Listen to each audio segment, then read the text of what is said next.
Go ahead. Hello, I'm Dr. Chad Hawk with Dr. Steve Hoffman, and we are so glad to be coming to you.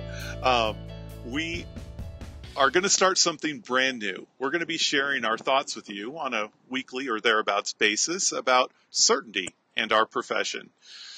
Well, Steve, this past weekend, we each taught different seminars across the fruited plains, and one of the most remarkable things I've ever seen happen was a student in her second quarter at life who had never performed an adjustment found something deep inside her that was an inspiration through the technique, through MC2. And she provided one of the most dynamic toggles I've ever seen in my life. And she was probably 5'0". She probably weighed 90 pounds. And it was the most dynamic thing I've ever seen. Nice. When certainty strikes, it's like lightning in a bottle, isn't it? Yep, it sure is. And yeah, I got news for you. This gal's life is never going to be different. I mean, never going to be the same.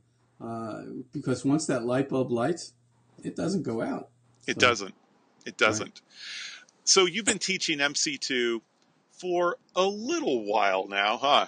Just a bit. Just a bit. I think we rolled it out in 98. In 98, since 98 to today, that's nearly 20 years. You're getting close to 20 years of teaching this. Can you remember one or two circumstances where somebody had that light bulb experience in your class? Well, I think for sure on my list is you. You know, you, even though you're second generation, I get it. Even though you've been involved in chiropractic your entire life, you've told me a story of your first experience of MC2 where it was like, it all fits, it all comes together. So rather than me telling people about other people's experience in MC2, why don't you share yours? Well, my experience was pretty straightforward. My dad had been teaching me to adjust since I was 3 years old. So I knew how to adjust. It wasn't that I had any troubles or complications adjusting. That wasn't the issue. I was really attracted to upper cervical work, and I initially got involved pretty extensively in Blair. I really appreciate and like Blair technique. I love the adjustments. However, I wasn't sold on X-ray because, not that there's anything wrong with X-ray, it's just that there is something that's missed in X-ray, and that's life. Because it's a snapshot of that person at that moment, at that time, and 1 second later, they could appear different on an X-ray because of the natural adaptive forces of the body, the way innate rallies itself and changes with every stimuli it experiences, every response to the environment, every proactive method. So MC2 was a vehicle for me to provide an innately driven adjustment within structure. Nice. That's what it was. Nice. And when that happens, what happens to you? What happens to your certainty? You have no doubt. This was the interesting thing. My dad always taught me, it's never about the technique. Never about the technique. It's about you. It's about your heart. So I grew up innately knowing how to adjust, and then you get to school and it gets all screwed up because you have these technique people trying to teach you to fit in, as we say, square peg, round hole, or fit into my whatever geometry shape you're trying to push it into. And as you say, we want to make square pegs squarer, round pegs rounder. Right. And that to me is so vitally important. That's the key. You're spot on. And I think you brought in a couple of key terms that people really need to understand. Those key terms are an adjustment really truly needs to be heart-centered. And it's really only boom, baby.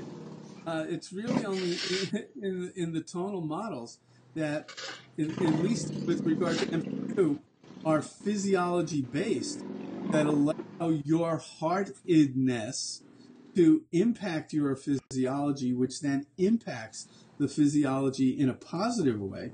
of the individuals that you're working with. So it's not that you can't be heart-centered with a mechanical technique, but there is still a bit of a disconnect. Okay, there are amazing mechanical chiropractors who are heart-centered, but what if your being heart-centered is manifest through your technique? Now, at least there's no contradiction between who you are, what you say, what you do, how you feel, how it impacts the other person. Exactly. Exactly. So as we talk about these notions of mastery, these different facets of mastery, I would really appreciate it if people would post comments or questions or topics or message us topics that they would like us to address each week. I think the next few weeks we're certainly going to talk about technique, and then we're going to introduce some new things that you and I and another team have been working on that I think are very centered on us being vitalistic and straightforward. All right, I agree. And so, Chad, let me just ask the people to do this before we close it up today. Email us.